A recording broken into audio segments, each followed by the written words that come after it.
Grupo Cero Televisión.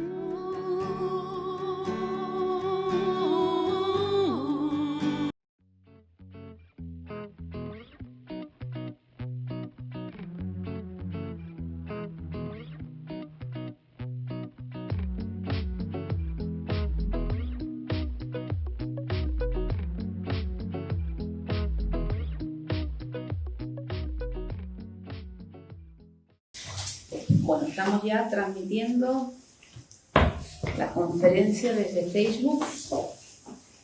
Estamos en el seminario Sigmund Freud de los viernes aquí en esta escuela de poesía y psicoanálisis Grupo Cero. Una vez por mes abrimos nuestras clases, nuestra aula para toda la comunidad, para que también se acerque al pensamiento psicoanalítico y al trabajo de Sigmund Freud. En esta ocasión vamos a trabajar un texto de 1925 que se llama Las resistencias contra el psicoanálisis. Así que es un título que nos toca a todos, porque a pesar de que hace más de un siglo que se produce teóricamente esta disciplina, se produce la interpretación de los sueños que marca esa apertura a un nuevo campo científico, a pesar de ese tiempo transcurrido, pues todavía existen resistencias contra el psicoanálisis, existen opiniones contrarias y en cada uno de nosotros, a pesar de poder estar convencidos del interés y la importancia de esta teoría, vamos a ver aquí también en este texto que existen también tendencias que se oponen a los planteamientos y a los cambios que nos propone el psicoanálisis. Estamos dentro del seminario Sigmund Freud, que está organizado en un programa donde la organización de los temas de estudio no es cronológicamente su ordenamiento, sino que es un ordenamiento epistemológico, un orden que nos va a ir mostrando cómo ha sido producida esa ciencia, ese pensamiento científico. Y estamos trabajando en un apartado dedicado a la técnica psicoanalítica. Hemos visto ya textos como el yo y el ello, más allá del principio del placer, la organización genital infantil, en torno a este año de producción de este texto, 1925, pues textos alrededor de esta producción teórica eran tan importantes como es pero tan importantes que eran la segunda tópica freudiana, es decir, un segundo momento de producción teórica que marca también aportes a ese primer tiempo marcado por la interpretación de los sueños. Los hombres se enferman cuando queda vedada para ellos la satisfacción de sus tendencias sexuales en la realidad. Vemos que se refugian entonces en la enfermedad para hallar con su ayuda una satisfacción sustitutiva a estas tendencias que no han conseguido esa descarga en la realidad. Estos procesos no son procesos conscientes, no es que uno diga no puedo encontrar esa salida o exteriorización a estas tendencias y voluntariamente yo construyo mis síntomas. Evidentemente, y el descubrimiento freudiano nos muestra que son productos inconscientes, es decir, que es todo un trabajo inconsciente el que deriva esas tendencias de esa sexualidad humana que describe el psicoanálisis, pues que cuando no hayan su expresión en la vida consciente, en la realidad del sujeto, pues se produce todo un trabajo inconsciente que da lugar a los procesos sintomáticos.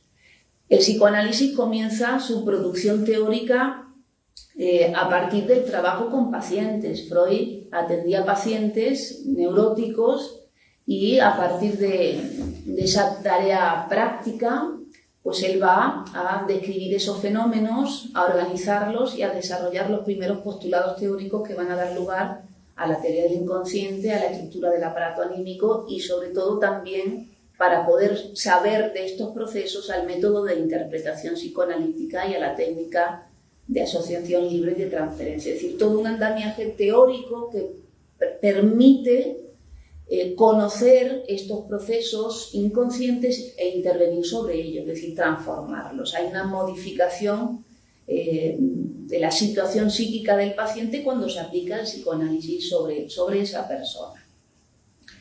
La intervención psicoanalítica supone un largo contacto con el paciente, no es un tratamiento breve que nos encontremos y te diga lo que te pasa y te cambia la vida, no es así. Para que eso se produzca, evidentemente, se requiere un proceso de trabajo y se requiere también una implicación muy activa por parte del paciente y, claro, que haya un psicoanalista para poder interpretar esos procesos inconscientes y, por tanto, producir esos deseos reprimidos que hasta que no hay interpretación no existen. Ese largo contacto con el paciente, ¿no? También marca, gracias al trabajo freudiano y al trabajo, bueno, a la formación de los psicoanalistas, estamos en una escuela de psicoanálisis, nos marca que no es que el psicoanalista sepa lo que le pase al paciente lo que va a curar al paciente, que no es el hecho de que le diga lo que le va a pasar y ya deje de pasarle. Que no se trata de interpretarle rápidamente o hacer consciente sus deseos reprimidos, lo que va a permitir que el paciente se cure, ¿no? Toda tentativa entonces de sorprender en una primera consulta o en las primeras consultas al paciente diciéndole yo sé lo que a usted le pasa, se lo digo y resolvemos, pues va a ser infructuosa. Lo que va a producir es un rechazo por parte del paciente, quien no va a poder asumir eso que uno le está planteando porque era inconsciente para él, su conciencia le dice lo que a mí me pasa es esto, pero inconscientemente lo que le está pasando es otra cosa. Y además produce resistencias e incluso a veces un abandono terapéutico. Es decir, esta persona, ¿no? El paciente dice, no se entera de nada de lo que me pasa, no me puede ayudar, o se produce una reacción, como digo, inconsciente de rechazo y abandono del tratamiento. Por tanto, aunque desde las primeras entrevistas con el paciente el psicoanalista pueda saber pues ya la motivación de esos síntomas o la problemática que le pueda pasar al paciente, que al fin y al cabo depende, claro, de las condiciones del funcionamiento de nuestro aparato psíquico, que es el mismo para todos los sujetos. Además, no solo para los enfermos, sino para los sanos, ¿no? Nuestra estructura psíquica es igual en todas las personas, ¿no? Entonces se trata también de esperar a la realización de ese trabajo que va a tener lugar a lo largo de las entrevistas, de las sesiones de psicoanálisis, donde le vamos a ayudar al paciente en ese proceso a poder vencer sus resistencias al conocimiento de lo que le pasa, poder levantar la represión que ha motivado la producción de esos síntomas. Entonces, cada una de las ocurrencias que trae el paciente y cada uno de sus actos tiene que contar con la resistencia. Es decir, el paciente viene a consulta, evidentemente, porque sufre, porque hay algo que le molesta, o porque está enfermo, porque quiere modificar algo de su vida. Y a la vez que manifiesta esa colaboración con nosotros y esa búsqueda de bienestar o de solución a sus problemas, he dicho al principio que también hay una parte de sí inconsciente que no quiere modificar su situación. Es decir, que haya una cierta cuota de satisfacción, de goce en ese estado que ha producido. ¿Por qué? Porque cumple una misión de descarga de esas tendencias que no se han podido expresar de otra manera. Son todos procesos inconscientes que vamos un poco a aplicar en lo que podamos hoy entender de ese descubrimiento de esas resistencias que provienen también de distintas partes de nuestra estructura psíquica. Entonces hay una transacción entre fuerzas favorables a la realización del tratamiento y fuerzas contrarias. Pero además, cuando hablamos de resistencia, no solo es el paciente el que se resiste al psicoanálisis y a las propuestas de modificación y de aceptación de tendencias que moralmente rechazamos, sino que el psicoanalista también tiene resistencia contra el psicoanálisis porque depende de las condiciones de nuestro aparato psíquico. Nuestro aparato psíquico se produce y contiene un proceso que se llama la represión y que forma parte de nuestro funcionamiento. Y porque hay represión va a haber deseos inconscientes reprimidos, que son, un motor de nuestro funcionamiento psíquico, pero que no solo le pasa al paciente. También en el psicoanalista va a haber resistencias y por eso es importantísimo la formación permanente del psicoanalista, el psicoanálisis del psicoanalista, la supervisión de casos. Es decir, es alguien que, sí, más allá del curso y el estudio teórico de las materias, es alguien que tiene que trabajar permanentemente para aceptar eso que una parte de sí rechaza, ¿no? Para poder utilizar como instrumento sus procesos inconscientes que a la vez pues también producen una parte de rechazo o de resistencia, ¿no? Es decir, una exigencia de trabajo permanente para poder incorporar eso que es placentero para una parte de nuestro aparato, pero para otra parte es displacentero, ¿no? El concepto de trabajo es un concepto muy importante en nuestro aparato psíquico, muy importante para el psicoanálisis, ¿no? Eso de que no hay nada hecho, que ya le hayamos conquistado y que ya esté ahí ganado, sino que es un trabajo permanente para que el sujeto pueda mantenerse en esa producción de salud y en esa búsqueda de nuevas formas de derivación de sus tendencias que no le lleven a la producción de síntomas, ¿no? Sino que le lleven a otro tipo de soluciones de descarga económica para su aparato. Toda adquisición de una neurosis tiene entonces como premisa regular e indispensable una introversión de la libido. Nuestra libido es la energía psíquica, ¿no? Proveniente de la pulsión de vida o eros. Esa libido es como nuestra energía, como la electricidad, como la gasolina, como aquello que, ¿no? que nuestros procesos se sirven para poder funcionar. Esa libido parte de nuestro aparato psíquico, pero tiene que salir de nosotros para poder constituir a los objetos, a la realidad, para poder interesarse por las cosas, ¿no? Entonces, los procesos normales requieren de ese movimiento libidinal que sale del sujeto, se pone en la realidad, se ponen los objetos y vuelve al yo. En el proceso de la neurosis acontece la introversión, es decir, hay parte de esa energía que tendría que salir y retornar al sujeto para ganar ese trozo de mundo e incorporarlo a nuestro aparato, pues hay como una retención de esa energía, hay un robo de esa energía que tendría que estar ganando realidad para nosotros, ¿no? Hay como un apartamiento, una huida de una realidad o una parte de la realidad que nos plantea exigencias o que nos resulta displacentera o que no coincide con lo que uno querría, ¿no? Pero evidentemente la realidad es la que es y, como digo, siempre nos exige un trabajo y una transformación. La neurosis es esa dificultad de realizar ese trabajo y esa transformación, ¿no? Entonces huyo, me retraigo de algo de la realidad, pero pierdo ese algo de la realidad, ¿no? Hay una pérdida y además hay un trabajo permanente para mantener ese refugio y mantener también esa energía apartada de su expresión. La libido ha emprendido total o fragmentariamente una regresión y ha reanimado imágenes infantiles. Ocurre que cuando hay esa retroversión se regresa a situaciones primitivas de nuestra constitución psíquica, es decir, que nos comportamos de una manera infantil, de una manera que no es apropiada para el sujeto que somos en la actualidad, ¿no? Entonces hablamos de un infantilismo en el comportamiento del sujeto, ¿no?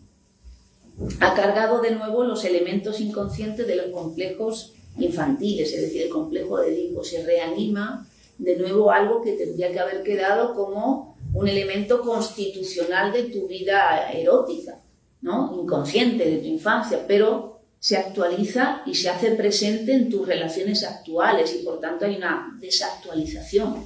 Te comportas de una manera que no corresponde para la edad que tienes, para la exigencia de las relaciones que tienes.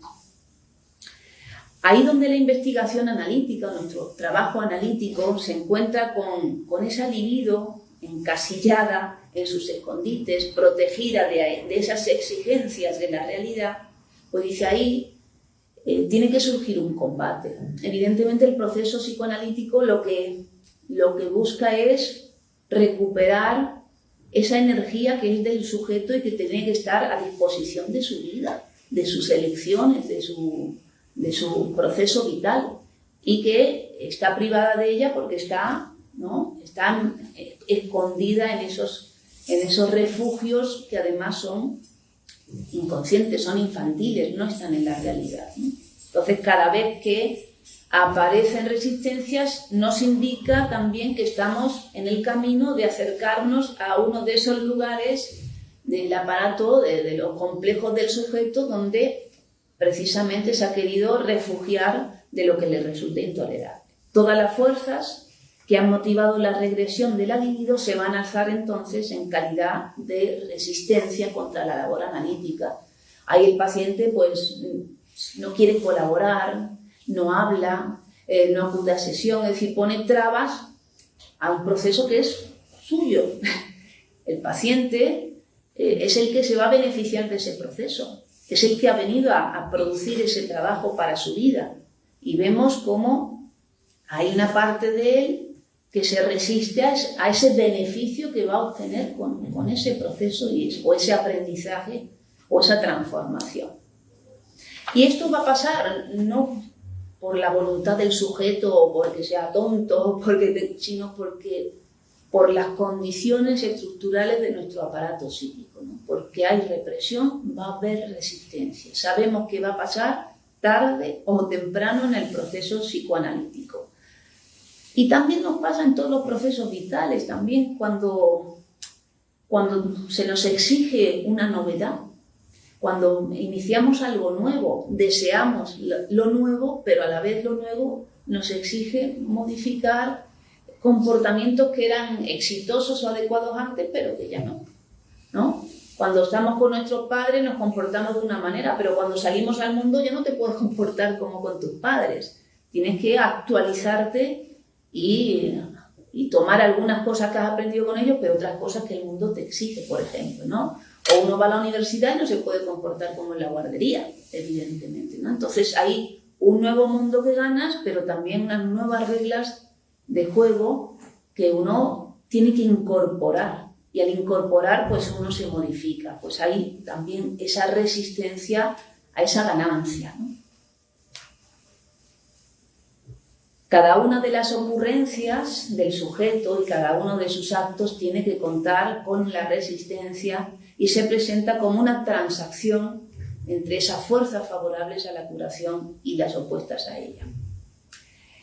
Y para entender esto también tenemos que entender el proceso de la transferencia.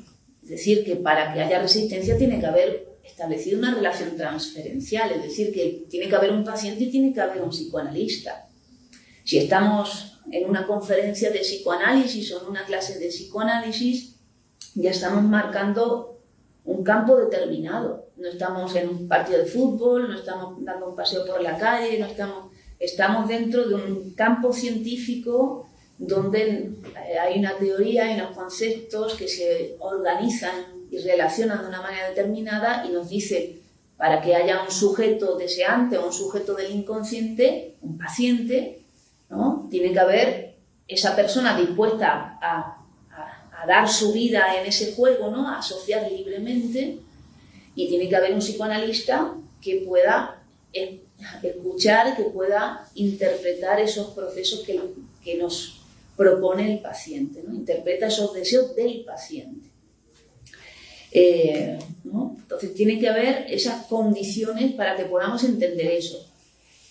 Y por tanto se tiene que establecer una transferencia, es decir, una conexión, si lo decimos de alguna manera, que haga que el psicoanalista, en un momento determinado de las entrevistas, lleva su tiempo, ¿no? No es desde el primer encuentro, sino que desde un momento determinado el psicoanalista entra dentro del propio aparato psíquico del paciente, es decir, que es un elemento del aparato psíquico del paciente que va a servir para poder transferir sobre ese lugar sus propios procesos inconscientes. Y desde ese lugar de la transferencia es donde se va a producir la interpretación psicoanalítica, ¿no? Cuando se den los elementos apropiados. Entonces, la transferencia, pues, a veces, o sea, ¿no? Freud hablaba de transferencia positiva en el sentido que hay momentos donde parece que todo marcha y que el paciente colabora y que se dan los elementos que nos permiten irnos acercando a esos contenidos reprimidos, ¿no? Y contamos con la colaboración del paciente, pero va a haber otros momentos donde se puede hablar de transferencia negativa o donde encontramos una resistencia, una oposición del paciente y esa falta de colaboración o esa falta de confianza o ese silenciamiento de las ocurrencias del paciente que van a formar parte dentro también de esos lugares del aparato psíquico del paciente que, como digo, se resisten a ponerse en juego, porque al ponerse en juego se van a modificar, ¿no? Entonces, bueno, tenemos también que esperar a que esa situación de dificultad en el proceso pues se vaya transformando también, ¿no? Por eso que en ese momento, más allá de decir que usted se resiste o que usted no quiere, hay que ayudarle a que el paciente tolere eso que le está pasando y que siga viniendo sus sesiones y tarde o temprano va a poder proseguir y hablar de eso que no podía hablar en ese momento de afectación. La resistencia es un fenómeno de la práctica psicoanalítica, estamos diciendo.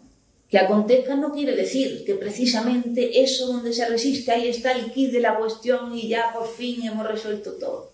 No, nos indica que estamos en el camino, que estamos en el proceso, pero la meta no es ninguna meta, es un proceso permanente, digamos, ¿no? Y nos pone Freud un pequeño ejemplo para entender también que no se trata de llegar a ningún lugar, que es el paciente el que va a marcar hasta dónde quiere llegar en su proceso, pero que no es que conseguimos cerrar el aparato y que ya está todo interpretado y todo hecho, ¿no? Y nos dice, cuando durante una batalla los combatientes se disputan encarnizadamente la posesión de una capilla o de una granja, no puede deducirse de ello que esa iglesia sea un santuario nacional, ni que la granja esconda los tesoros del ejército. Es decir, que es que lo defienden al máximo porque esto es el kit de la batalla. Dice, no, esos lugares pueden tener un valor táctico, ¿no? Y servir solo para esa batalla, pero no hay nada ganado. Entonces forma parte de ese camino en el que estamos y, bueno, nos toca jugar esa batalla y a nosotros nos toca en el lugar de psicoanalistas cuando estamos en esa posición y al paciente pues como paciente no tienen que tolerar ese trecho del camino, pero que es un trecho del camino y de cierto que cuando consigamos interpretar esos contenidos que ahí están defendiéndose, bueno, pues se abrirá un nuevo espacio en su aparato psíquico, ¿no? Un nuevo espacio para poder discurrir, pero no quiere decir que ya hayamos concluido la guerra, ¿no? Freud estaba comprometido con la investigación de una verdad que le concernía no solo al paciente, sino también a él. Dice, completamente está en su persona y por lo tanto también en su presencia ante el paciente, en su actividad de psicoanalista, aunque el término resulte cabalmente insuficiente para calificar su actitud, en el sentido que uno está implicado en ese proceso que ahí se juega. Evidentemente, como he dicho, el psicoanalista, cuando está en ese territorio de la práctica analítica, no es una persona, es una función, y además una función de la transferencia del paciente. Pero tiene que estar ahí implicado, tiene que estar ahí en juego, ¿no?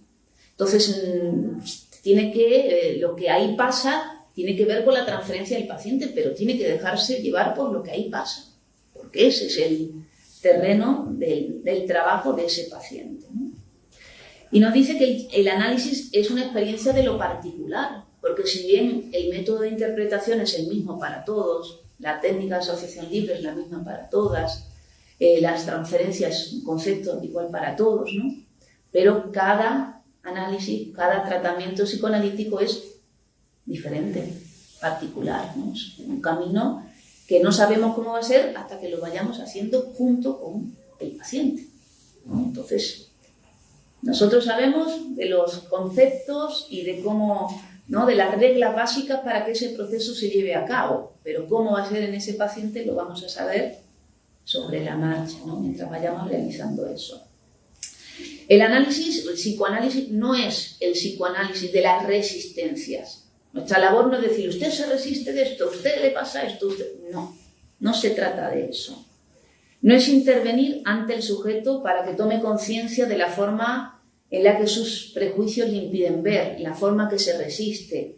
No es persuasión, no es pincharle ahí y no es reforzar el yo del sujeto, no es convencer, es acompañarle en ese proceso que tiene que atravesar y que, ¿no?, en ese proceso de trabajo, que aunque parezca que no estamos haciendo nada, estamos trabajando con el paciente para que pueda, ¿no?, hablar de eso que necesita hablar.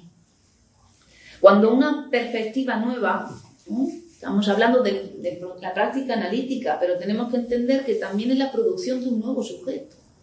Estamos hablando también que es la producción de una nueva ciencia, que han pasado 125 años de la producción de la interpretación de los sueños, pero que sigue siendo una ciencia nueva para el hombre, para todos nosotros. Todavía es una novedad que nos digan que tenemos procesos inconscientes que son los que determinan nuestra vida psíquica, nuestros comportamientos, nuestras elecciones amorosas, nuestros síntomas y también nuestros éxitos. Sigue siendo una novedad para nosotros. Lo nuevo, dice, produce un gasto exagerado de energía psíquica. No es que vengamos ahí y digamos, lo nuevo, bienvenido, se estaba esperando. Sí, lo digo, pero que no. Y aparte dices, pero por esto, ¿por qué me ha venido ahora con lo bien que yo estaba? Entonces, produce un gasto exacto, nos exige energía psíquica, nos exige trabajo de transformación, tenemos que ser otros. El ser humano tiene que ser otro a partir de la teoría del inconsciente. Tiene que cambiar toda nuestra concepción de la vida. Psicoanalizarme no es voy y que me curen de esas cosillas que me molestan y ya está, ¿no? Es que tienes que cambiar tú.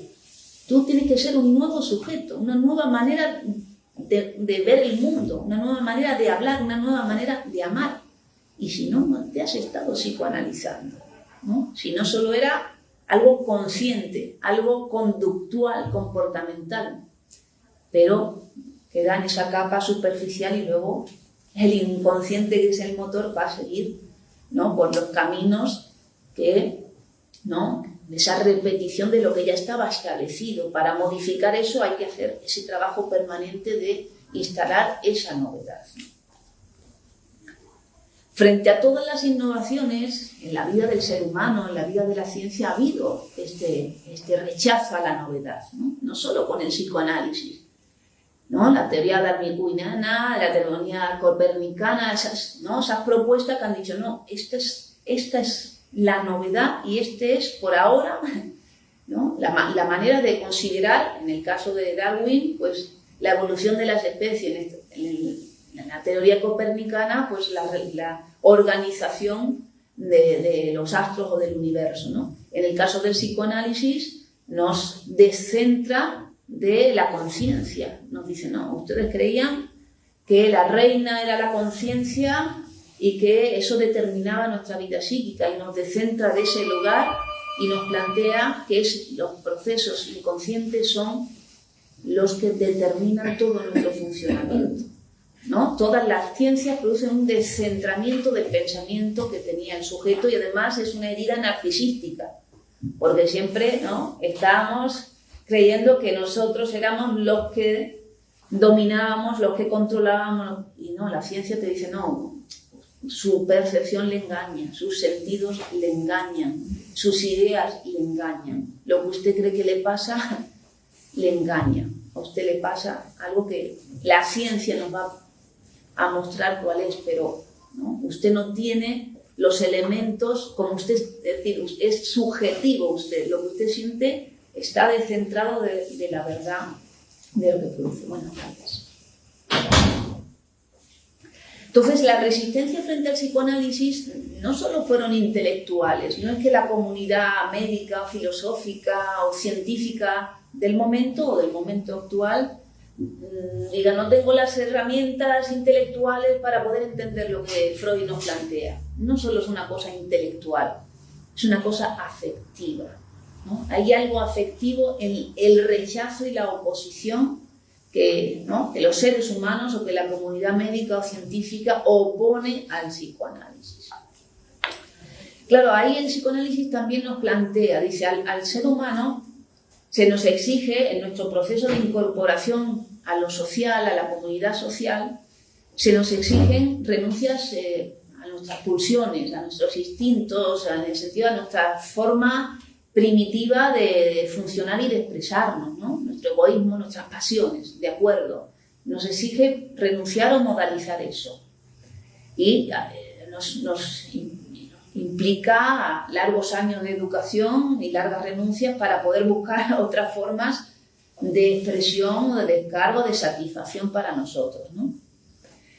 Muchas personas, a pesar de esas posibilidades que se le ofrecen, no encuentran la satisfacción que necesita su propio aparato pulsional.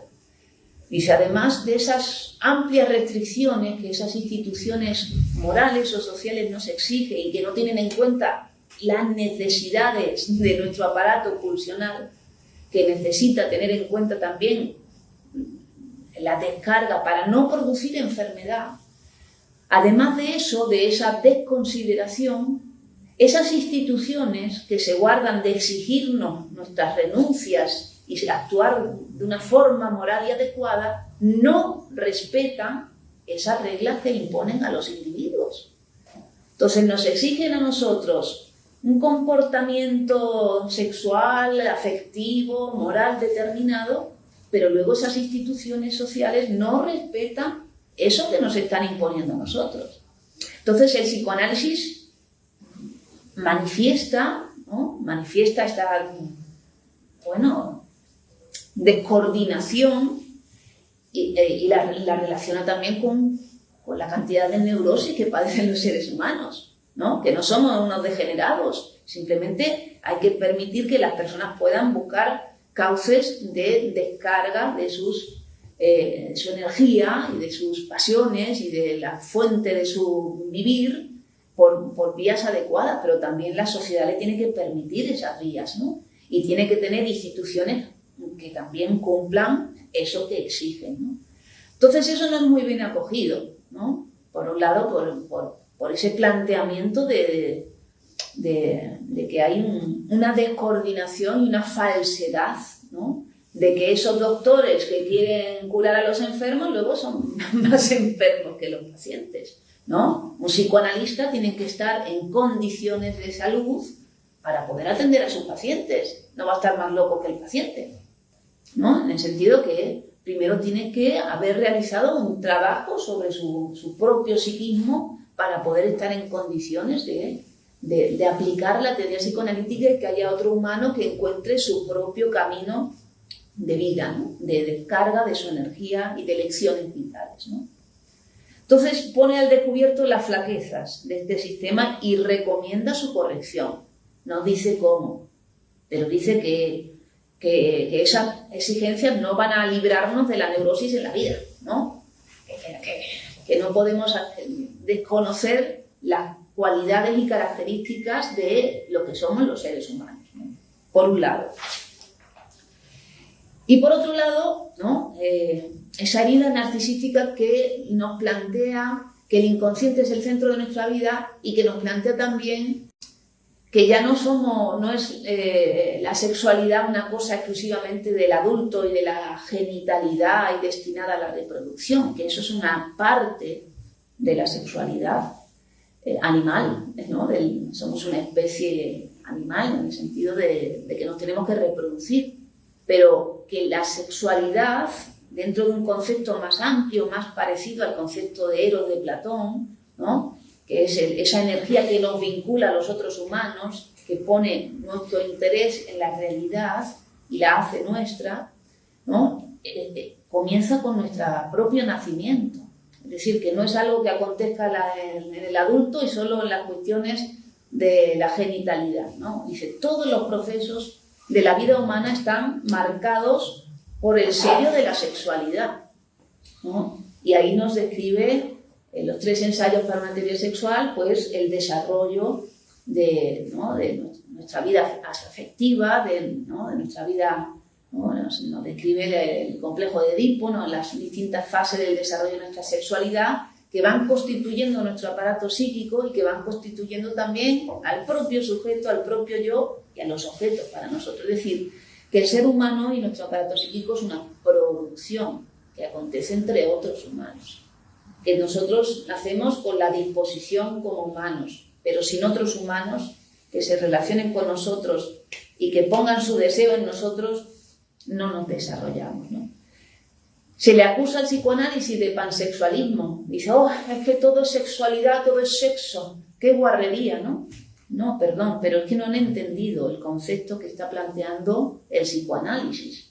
La genitalidad es una parte que además está sometida a esa amplitud de la sexualidad y al modo particular en que cada sujeto expresa su deseo inconsciente reprimido en sus relaciones con los demás, no solo en sus relaciones amorosas, sino en sus relaciones familiares, laborales, deportivas.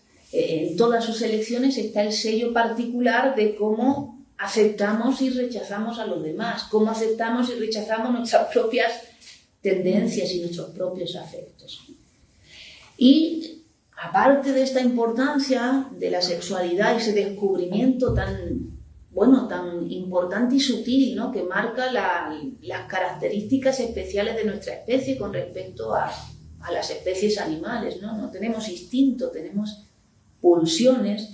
Nos va a marcar que existen dos pulsiones fundamentales que manejan nuestra vida psíquica: la pulsión de vida o eros, ¿no?, eso que nos quiere unir los unos a los otros, pero también la pulsión de muerte, lo que nos quiere separar y nos quiere llevar a un estado de inexistencia, ¿no? Esa doble conjugación fundamental en nuestro funcionamiento psíquico es uno de los descubrimientos más importantes, esa función de la pulsión de muerte, la puntuación del límite, la mortalidad, cómo se inscribe en nuestro aparato psíquico y en nuestra vida como sujetos. Eso casi es lo más rechazado, lo más importante de la producción psicoanalítica, ¿no? Lo que más se quiere omitir, cómo esa mortalidad permite que seamos sujetos que vivimos, que tenemos una fecha de inicio de nuestra vida y que marca una inscripción en nuestra vida. Si no hay final, no hay inscripción del sujeto, ¿no? Es ese final el que me inscribe como sujeto sexuado, define mis relaciones con los otros y define también mi agresión frente a los otros o frente a uno mismo, ¿no? Cómo también gestiona esa cuestión, ¿no? Entonces ese es un concepto también, la pulsión de muerte, muy importante y también muy, ¿no? Siempre hablan de sexo, pero de la pulsión de muerte no quieren hablar, ¿no? Y es muy importante porque también lo que trae el goce, ¿no? Porque el placer es una cosa, el placer es una descarga necesaria dentro de nuestra gestión dinámica, pero el goce solo gozan los seres mortales, los humanos, ¿no? El sujeto ¿no?, deseante, no cualquier persona goza, ¿no? Un sujeto deseante goza, y goza no solo eso de la sexualidad, sino que es un goce inscrito como ese lugar de la puntuación, ¿no? ¿no?, como algo específicamente humano, y que nos muestra también eso que decíamos al principio, de que el paciente se pueda resistir al propio tratamiento, a su propia curación, ¿no? El paciente que sufre de sus síntomas, de su enfermedad, goza también con ello, ¿no? Se resiste también a esa modificación porque tiene que transformar su goce, encontrar el goce ahora en una nueva manera de desarrollarse, de vivir, de relacionarse, ¿no? Entonces por eso es todo un trabajo. Menasa, en un texto que publica recientemente, Freud y Lacan hablados número 7, ¿no? Son libros de texto, podríamos decirlo así, ¿no? Freud y Lacan, ahora Magdalena nos va a mostrar, son libros muy, muy interesantes de texto que nos ayudan a los estudiantes de psicoanálisis y a toda persona que se quiera acercar un poco a la materia. Está de reciente publicación. Aquí está trabajado también las resistencias al psicoanálisis, ¿no? Bueno, son 7 libros ya todos ellos nos ayudan a leer a Freud, a leer esos textos freudianos, a realizar ¿no? todo ese trabajo de poder entender esa novedad y esa exigencia de trabajo y de transformación para situarnos en este nuevo campo. Porque también aquí Menasa lo dice, primero que dice que hablar es el único camino para la resolución de las resistencias en el psicoanálisis. Si el sujeto no habla, no va a poder psicoanalizarse, no va a poder, ¿no?, enfrentarse a eso que necesita cambiar en él. Pero también tienen que entender, y nos muestra, que solo puede insertarse en el campo del psicoanálisis alguien que está en el terreno, ¿no? Alguien que se psicoanaliza, alguien que está inmerso en ese lugar. Y si no, es intelectual el acercamiento que uno pueda plantearse, pero no te toca, no te cambia. Entonces es, ¿no?, una disciplina que te exige esa inmersión de transformar tu propio aparato de lectura, de pensamiento, del lenguaje, de la sexualidad, en el sentido de la vinculación con los otros, para que puedas aprender los conceptos, aprender esa nueva visión del mundo de lo humano, donde incorporamos los procesos inconscientes, ¿no? Entonces, si vamos así de costado y lo leemos intelectualmente y tal, es muy bonito, es muy interesante, pero no se puede abarcar esta complejidad, ¿no? Dice, claro, además, tenemos que tener en cuenta, si estamos hablando de las resistencias, precisamente es un judío, un médico judío, el que va a tocarle en la historia de la humanidad producir esta ciencia tan controvertida, ¿no? Es decir, judío ya es una comunidad rechazada de alguna manera y en ciertos momentos mucho más, y que se encuentra con una disciplina que va a ser rechazada por ahora, por mucho tiempo, en el sentido que siempre vamos a encontrar gente a favor y gente en contra, y en cada uno de nosotros, ¿no?, esas exigencias y esas cosas que nos producen displacer, ¿no? Y lo tenemos que asumir.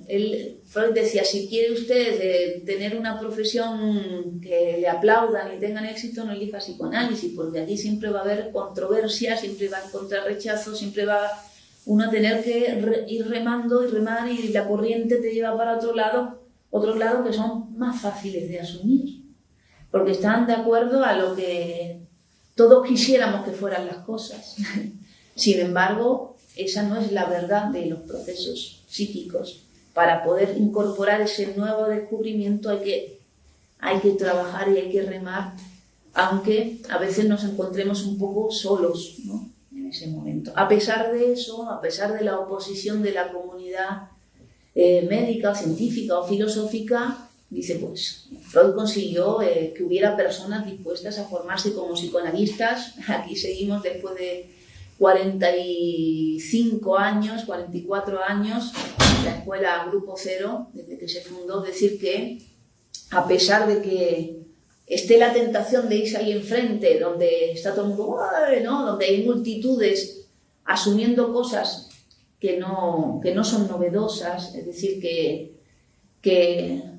son fáciles de asumir, pero porque son mentiras, en el sentido de que son precientíficas, para que no ser peyorativos, son precientíficos, ¿no? Antes del psicoanálisis, bueno, pues se pensaba que la mente era la tabula rasa, ¿no?, que era la caja negra, no podríamos saber de eso, lo que pasa ahí. Bueno, pero a partir del psicoanálisis ya no es la caja negra, ya es un aparato donde hay contenidos y donde podemos saber de ellos. Hay que hacer el trabajo para poder dar cuenta de eso, ¿no? Aunque, ¿no?, en el futuro será más fácil y mejor porque habrá más trabajo y más camino realizado. Pero tenemos que saber que esas resistencias existen. Al principio, claro, el psicoanálisis aparece como un método psicoterapéutico. Freud era un doctor, un neurólogo que trabajaba con pacientes y que en ese momento estaba la hipnosis y estaba la catarsis como técnicas y métodos, y él pues va, ¿no?, probando la asociación libre y produce el método de interpretación. Y en principio iba destinado pues, para tratar a sus pacientes y proponerles unos resultados duraderos, que no fueran solo temporales o no dependieran solo de la influencia del médico, sino que esa persona se curara y se curara.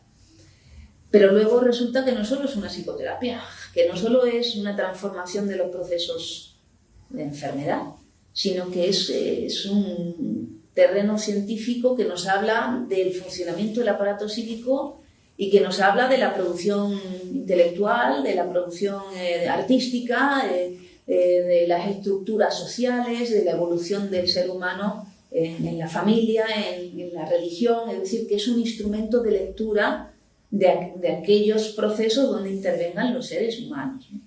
Entonces, claro, ya es más complicado además de asumir, ya no solo tiene este territorio, sino que ya es un instrumento que, ¿no? Hasta Menasa decía, sirve para redefinir la filosofía, ¿no?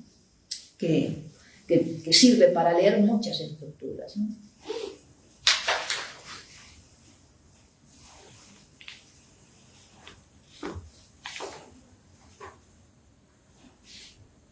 Dice, los hombres, en tanto masa humana, se conducen frente al psicoanálisis exactamente igual que un neurótico sometido al tratamiento por sus trastornos, ¿no? Y no es para insultar, ¿no? Decirnos que vosotros...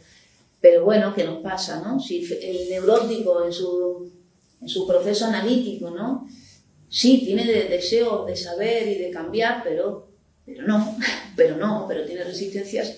Pues el resto de los hombres como masa también nos comportamos un poco de esa misma manera, ¿no? De esa ambigüedad, quiero pero no quiero, ¿no?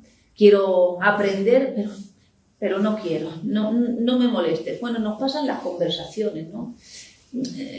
No sé ustedes, pero cuando uno dice que le gusta la psicología o el psicoanálisis, en las conversaciones, en los bares, con los amigos, despierta un poco de interés y los demás, ¡ay, qué guay! Y tal, pero cuando empiezas a hablar y te entusiasmas, dices, ¡uy! No me calientes el coco, no te compliques, ¡uy! Te rayas mucho, ¿no? Es decir, como que queremos cosas simples, sencillas, por encima, pero no queremos una mayor implicación porque estamos implicados todos. Todos tenemos procesos inconscientes reprimidos. Es decir, que operan en nosotros, pero no queremos saber de ellos. No me muevas ahí, porque si me mueves, me tengo que mover yo. Entonces, preferimos muchas veces no saber, preferimos padecer, preferimos vivir en nuestro pequeño territorio en lugar de descubrir ese mundo que tenemos a nuestro alcance. Así somos los humanos, ¿no? Nos comportamos a veces eso como enfermos que quieren seguir en su pequeña celda cuando tienes todo el mundo a tu disposición, ¿no? Nuestra labor es, bueno, saber que hay personas que a pesar de que eso les pase quieren descubrir y quieren abrirse a ese mundo y solo tenemos que esperar a que esas personas lleguen, ¿no? No tenemos que convencer a nadie, sino que estar nosotros convencidos, ¿no? Como he dicho antes.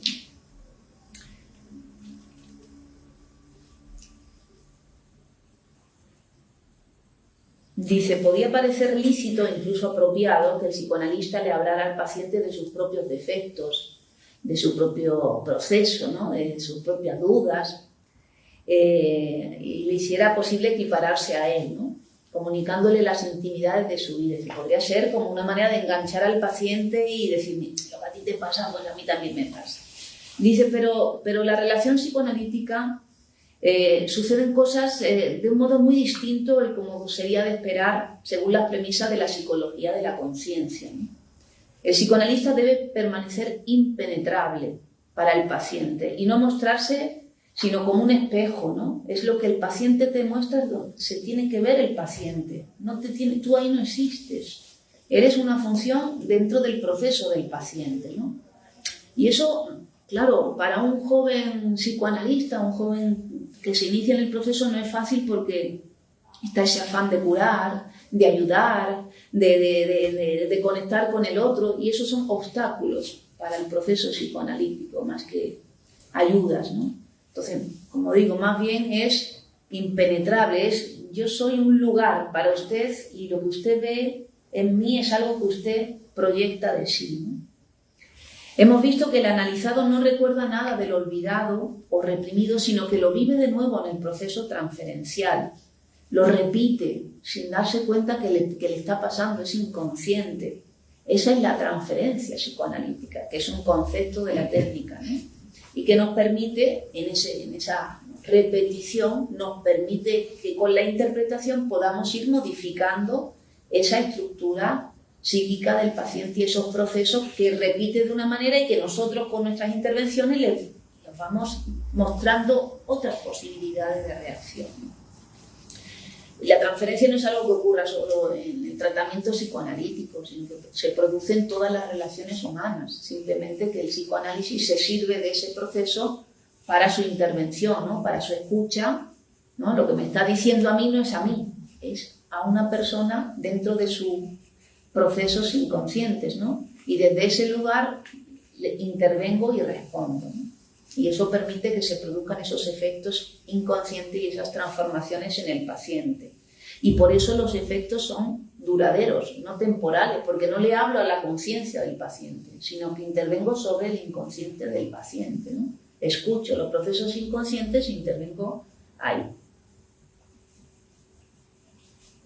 Claro, y como digo, tenemos que esperar el momento adecuado a que el paciente esté receptivo para poder intervenir sobre determinados contenidos, ¿no? Que a veces nos lo trae ya, pero todavía no está preparado para poder escuchar lo que le está pasando, ¿no? O lo que nos quiere decir. Hay que esperar a que el paciente haya vencido, ¿no? Y haya levantado algunas de sus represiones para que pueda entonces, dice, cuando ya casi lo tiene en la punta de la lengua, cuando ya casi lo puede asumir, ahí uno le puede, ¿no? Le puede aportar eso y dice, ¿no? Sí, lo había pensado, pero ya había hecho un trabajo previo en las sesiones para poder asumir eso que antes rechazaba encarnizadamente, y lo sabía, ¿no? Porque el que tiene el saber sobre su vida es el paciente.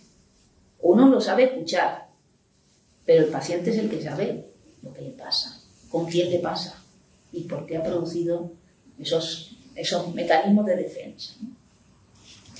No solamente se resiste el yo del paciente a la curación, sino que tampoco las pulsiones sexuales se resignan a prescindir de sus satisfacciones sustitutivas. Han encontrado su manera de funcionar y de expresarse y, claro, mientras no le ofrezcan una alternativa, no va a querer modificar esa manera de satisfacción, ¿no? La fuga de la realidad en la neurosis es mediante esas regresiones a las tempranas fases de la vida infantil y le resulta, pues, de alguna manera costoso, pero cómodo, refugiarse en esos infantilismos y esa manera. La vida adulta, vale que es práctica, pero también nos plantea exigencias. Tenemos que hacer cosas que no son las cosas que nos gustan o que nos apetecen, pero que sí las que nos convienen. Y las que nos convienen quiere decir que es lo que me conviene lo hago y me hace bien. Y lo que me gusta, me apetece, lo hago y no siempre me hace bien. Me gustó, pero me estropea 3 relaciones, ¿no?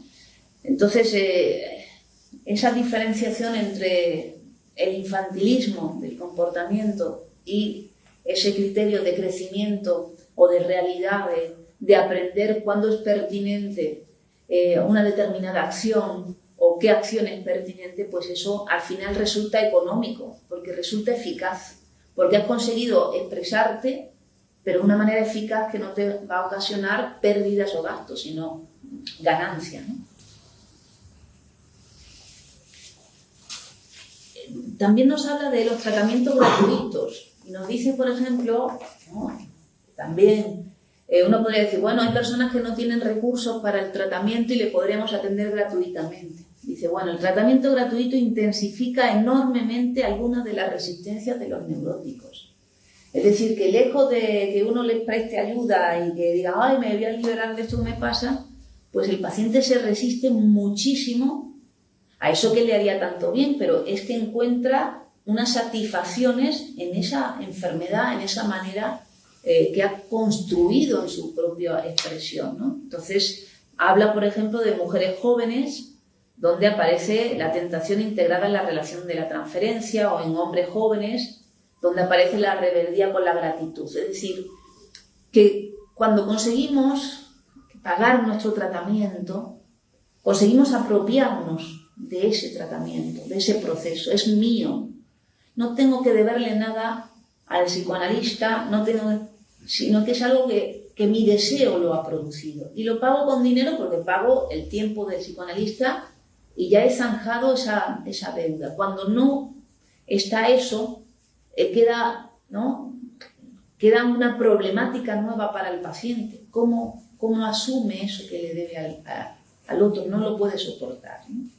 Entonces no es nada recomendable esos tratamientos gratuitos o de querer ayudar al otro, porque querer ayudar al otro es buscarte un problema, ¿no? Porque el otro no soporta ser ayudado, no soporta esa deuda que ahora no puede cancelar de ninguna manera, ¿no? Bueno, en el caso de las resistencias, el psicoanalista no tiene que hacer nada, simplemente esperar y dejar que se desarrolle el proceso, que no puede ser eludido, no nos podemos escapar y decir, bueno, me voy 2 mesecillos y cuando se le pase volvemos. Pues no, hay que seguir ahí y aguantarse hasta que el paciente vuelva de nuevo a hablar y pueda hablar de eso. Entonces, hay que esperar. Freud identificó 5 clases de resistencia y ya termino por hoy, ¿no? 3 resistencias del yo, una del ello y una del superyo. Las resistencias del yo, la represión.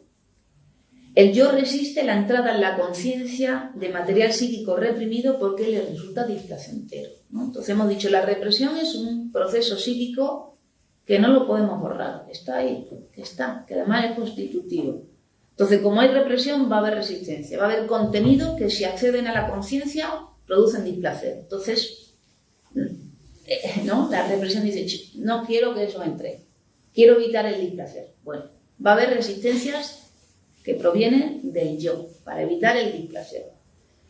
Resistencias que se manifiestan con la transferencia.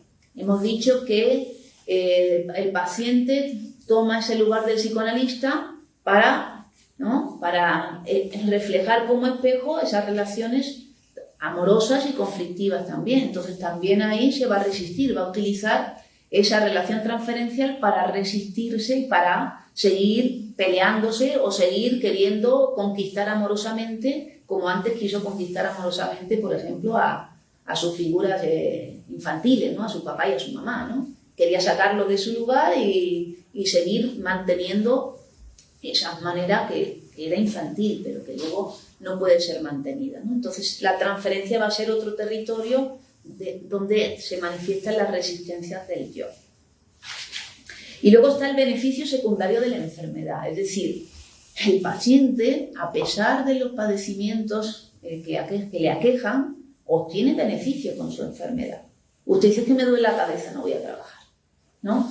Hoy me cargan mucho, no me dicen, no me digas esto. Es decir, aprovechas tus padecimientos para evitar hacer frente a cosas a las que tienes que hacer frente, porque te tocan, están ahí en tu vida y sin embargo obtienes beneficios, ventajas.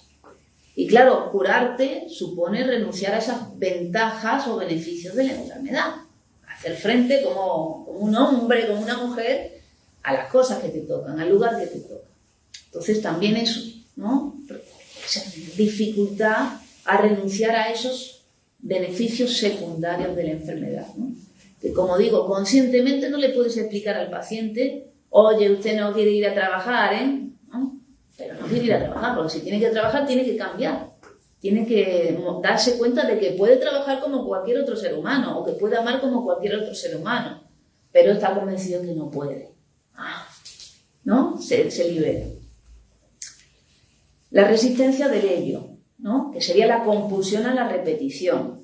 El sujeto se ve impulsado a repetir patrones de comportamiento o experiencias dolorosas, resistiendo así a la posibilidad de una resolución. Es decir, hay una tendencia que se va a repetir y se va a repetir y se va a repetir, pero claro, nosotros, como hemos dicho, tenemos que remar, tenemos que seguir remando, que se repite, sí, pero yo sigo remando. Yo tengo que trabajar para oponerme a eso que quiere imponer esa manera anterior de funcionar, pero que no es válida, que no es apropiada, que es del pasado que se repite. Entonces yo tengo que hacer un trabajo para luchar frente a eso que se repite pero que es inadaptado en nosotros, ¿no? Y habla de pacientes dos tipos de pacientes. Uno que habla de la especial adhesividad de la libido, ¿no? Es decir, hay personas que les propones algo y fácilmente dicen, pues sí, pues lo hago, pues sí, lo hago, pues sí, lo hago, ¿no? Entonces parece que su libido se interesa por todo, pero un poquito de tiempo. En cuanto aparece otra cosa, se interesan por otra cosa. Entonces, claro, así no conseguimos evolucionar en nada. Si tú empiezas a tocar piano y a los 3 meses dices, pues voy a estudiar batería, abandonas el piano y estudias batería. A los 3 meses y medio otra. Entonces, claro, ni aprendes piano, ni aprendes batería, ni aprendes nada de nada. Pues hay pacientes, ¿no?, que se resisten de esa manera, no implicándose en nada, ¿no? Dicen, pues, ¿no? Y tienden a escurrir el bulto de esa manera. Y otros, por todo lo contrario, ¿no?, que dice, su libido particularmente es inamovible, están aferradas a esa manera de comportarse o de ser o de estar interesados en algo y no hay manera de moverlos de ahí, ¿no? Entonces, dos dificultades, uno que se pasa de movimiento y otro que se pasa de quietud. Y por último, las resistencias del superyo, que tienen que ver con el sentimiento inconsciente de culpabilidad, ¿no? Y por tanto con una búsqueda de castigo, ¿no?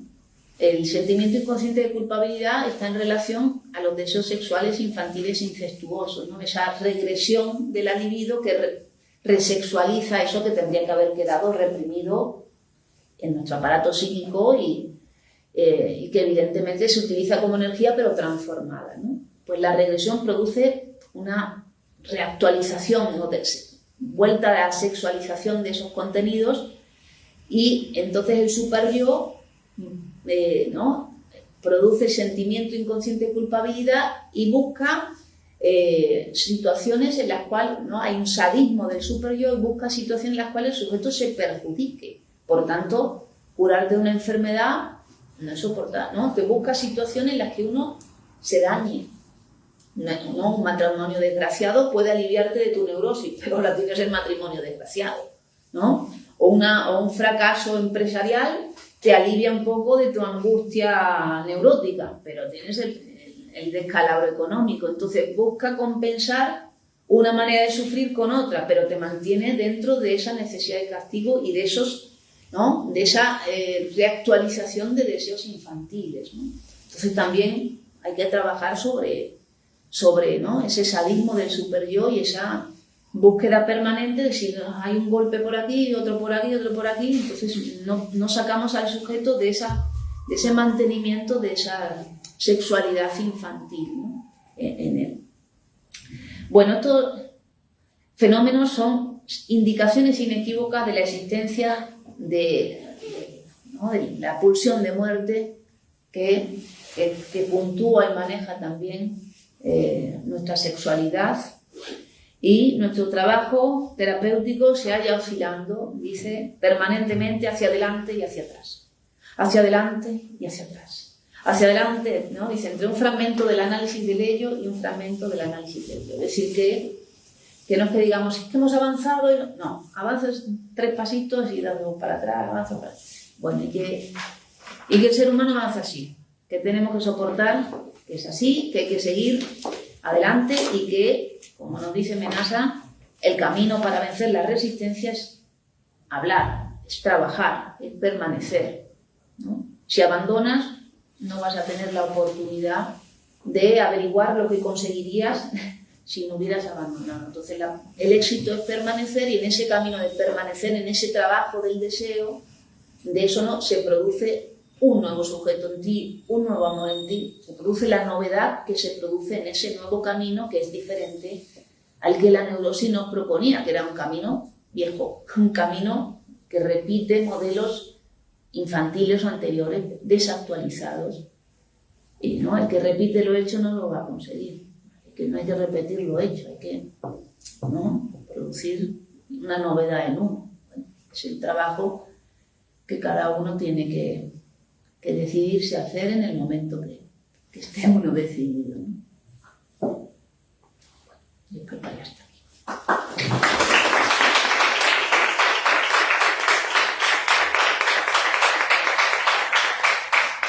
¿Alguien que se resista?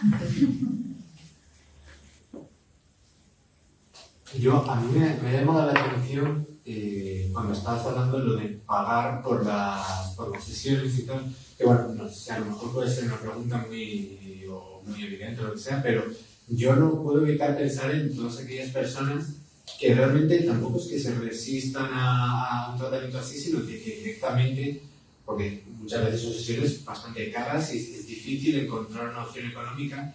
No puedo evitar pensar en qué pasa con esas personas que no pueden permitírselo y que además tiende a ocurrir que por su propia situación económica precaria tienden a sufrir todavía más ese tipo de problemas. ¿Viste cómo es? Sí. Ahí el circuito.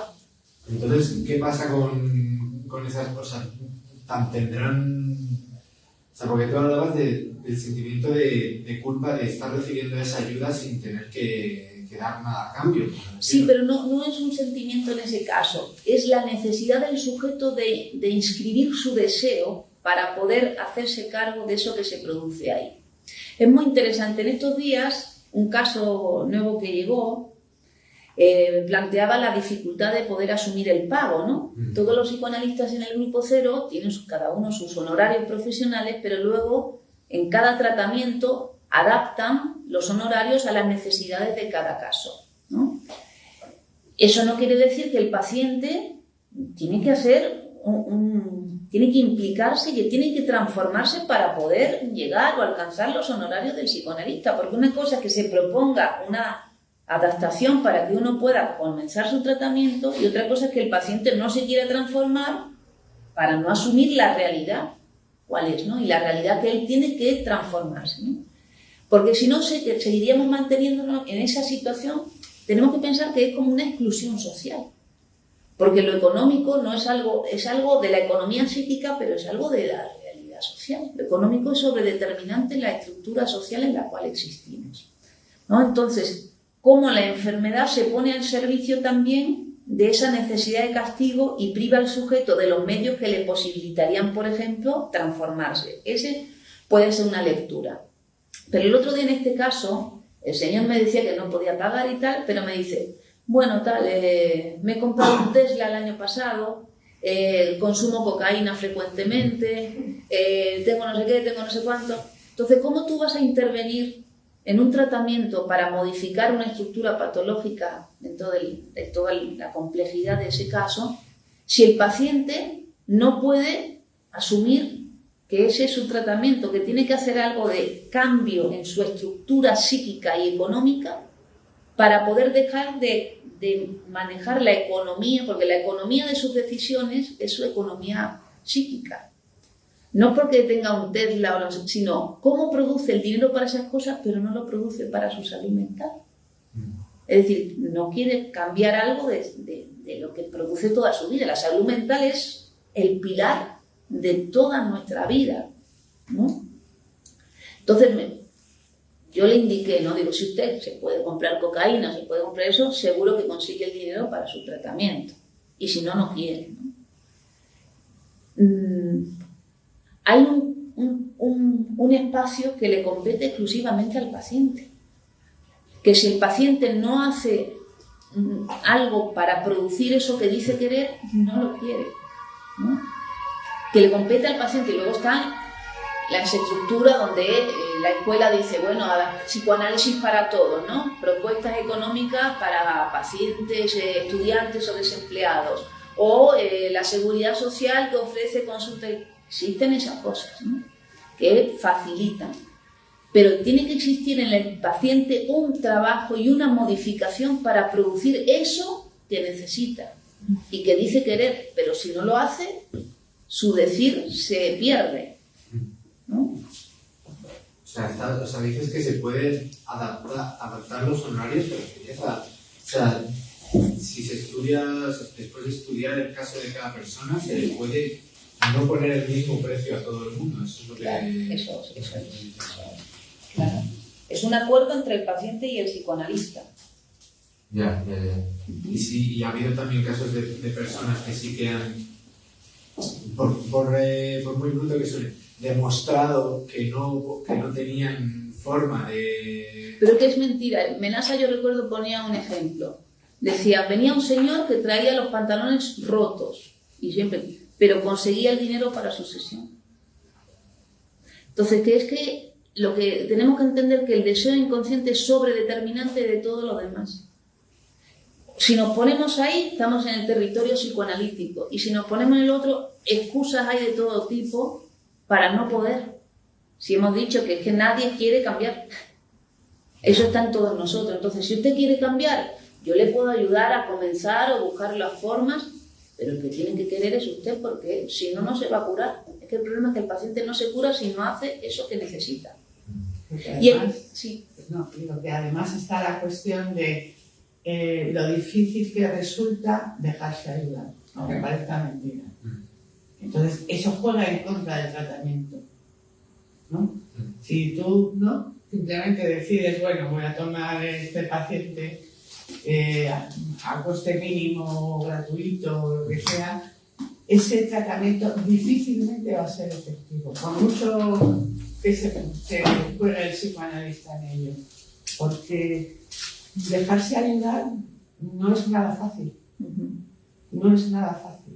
Lo que decías tú, ¿no?, de la deuda que se genera en alguien que se ha dejado ayudar es difícil. Menasa decía en alguna, y eso también está en todos nosotros, ¿no?, porque los primitivos están en todos nosotros. Decía, se generaba una deuda de vida. Si alguien te ayudaba, tu vida dependía ahora de esa persona, ya no era tu vida. Entonces, la manera de que eso no pase es instituir el pago de los honorarios, aunque sean 5 pesetas, ¿no?, lo que se acuerde, pero eso cancela la deuda que sería impagable, ¿no? Entonces, marcar eso, porque siempre es como un circuito, no, ay, no tengo, no. Sí. ¿No? Consiga algo, consígalo. Si lo quiere, lo va a conseguir. Porque si yo he podido, ¿por qué no va a poder usted? Claro, y luego está el trabajo para que el psicoanálisis esté escrito, claro, ¿no?, en todas las instituciones de salud, ¿no? instituciones de salud, ¿no? No tiene que pagar. No tiene que pagar directamente el tratamiento del paciente, pero alguien tiene que pagar su tratamiento. También es luchar para que el psicoanálisis llegue, pues, a todo el sistema de salud. Claro, claro. Claro, porque uno va al hospital y tú no sientes que el médico te está haciendo un favor. No. El médico tiene su sueldo que le paga el Estado, tú vas al hospital y es un médico y tú tienes tu tarjeta de paciente y tienes, ¿no? Pero eso todavía no lo tenemos con el psicoanálisis, por ejemplo, ¿no? Pero ahí hay pago, ¿no? Sí, sí. Yo entonces, o sea, porque realmente no me termina de quedar no me termina de quedar de todo claro, porque tampoco tengo un conocimiento muy profundo ni de otro, como la diferencia entre psicología y psicoanálisis, porque claro, no conocer mucho, y si pudieses resumírmelo, o sea, yo creo que tienes que venir los viernes que haya conferencia aquí, la próxima no sé cuál es. Aquí lo tengo. Porque lo va a salir bien. Primero, el psicoanálisis parte de los procesos inconscientes. Ya es hemos dicho, un nuevo territorio, es un nuevo mundo, ¿no?, donde se manejan ya lo que determina nuestra vida son los procesos inconscientes reprimidos. La psicología es psicología de la conciencia. Es como si estuviéramos en 1895. Nos manejamos ahí en conceptos que se manejaban antes de este descubrimiento y siguen operando sobre ese territorio superficial que produce cambios superficiales, pero que no tiene en cuenta esa estructura que ya la ciencia psicoanalítica ha producido, ¿no? Pero una vez por mes, el segundo viernes de mes, esta vez como hemos tenido muchos festivos, el segundo viernes de mes siempre hay conferencia abierta aquí ¿no?, y texto a texto uno va entendiendo que es diferente el discurso, es diferente el planteo, es diferente la implicación del sujeto, que el sujeto tiene que estar implicado en su proceso porque vemos esas fuerzas que se conjugan en él. Y si no estoy implicado, por mucho que haya un buen psicoanalista, no puede ayudarme. La ayuda mi transformación depende de mí como paciente. Yo tengo que querer eso. yo siguiendo un poco la línea de su pregunta y eso, a mí me interesa saber también por qué en el ámbito, cuando se habla de psico, ¿no? Y todo lo relacionado con la mente y eso, porque la psicología está mucho más extendida que el psicoanálisis y se recurre mucho más a... Bueno, por las resistencias, por lo que nos implica esa novedad. Bueno, novedad, el psicoanálisis no es muy novedoso, me refiero, lleva... Para la historia de la ciencia es muy novedoso. La medicina tiene más de 2000 años de desarrollo histórico. El psicoanálisis 125 años, imagínate, ¿no? En el territorio de los seres humanos, ¿no? Nuestra vida no es novedoso. Uno ha nacido y estaba el psicoanálisis, ¿no? Yo nací y estaba el psicoanálisis, pero en la historia del pensamiento sigue siendo muy novedoso. Todavía no está asentado en las estructuras, ¿no? En los hospitales, en las facultades de medicina, que no es que ahí se imparta o se formen psicoanalistas, pero los médicos tendrían que saber nociones del psicoanálisis porque trabajan con el humano y el cuerpo es el escenario, ¿no? Entonces, está más extendido primero porque el psicoanálisis es subversivo contra la ideología establecida, nos requiere modificaciones ideológicas, ¿no? Y como hemos dicho, plantea las propias instituciones sociales que actúen de otra manera porque nos dicen una cosa y hacen otra. Entonces, porque requiere cambios.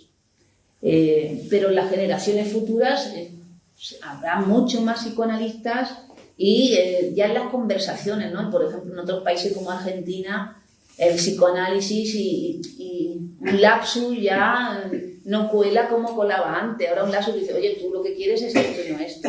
Es decir, que ya hay cosas que asumimos con una doble intencionalidad, que antes eso no existía, ¿no? Antes los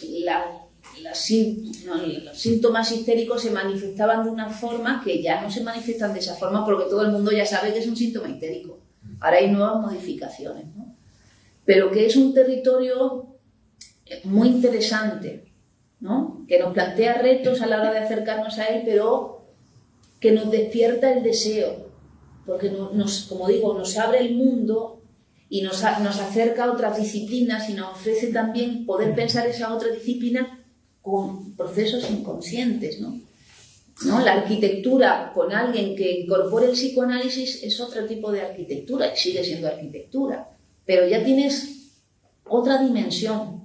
Esos son los retos que tenemos futuros y las nuevas generaciones de psicoanalistas también y, bueno, todo el trabajo de no conformarnos con la simpleza de lo conductual o la simpleza de los psicofármacos, que está todo el mundo drogado, perdón, por los laboratorios, pero está todo el mundo drogado y qué persona está curada con un psicofármaco.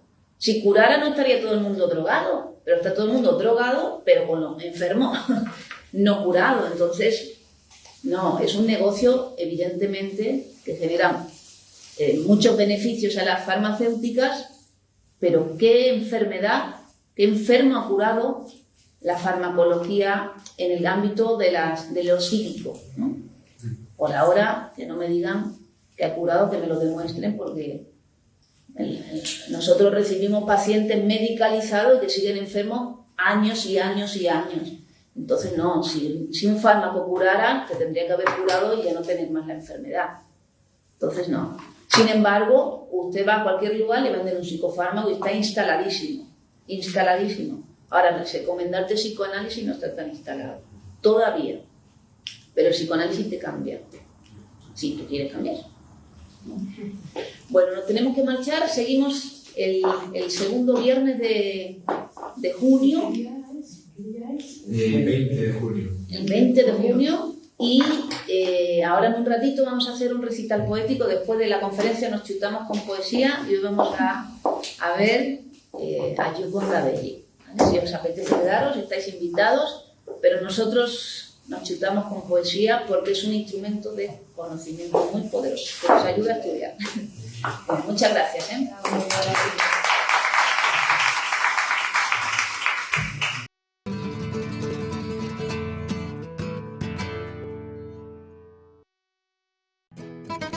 Si tus miedos te paran, atrévete.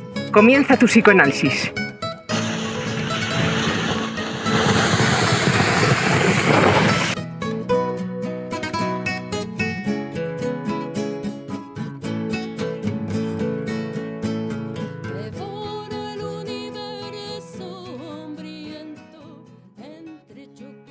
Los problemas de salud mental son cada día mayores. Son necesarios profesionales cualificados. Te ofrecemos una cuidada formación en psicoanálisis impartida por psicoanalistas con más de 20 años de experiencia clínica y en formación continua en la Escuela de Psicoanálisis Grupo Cero.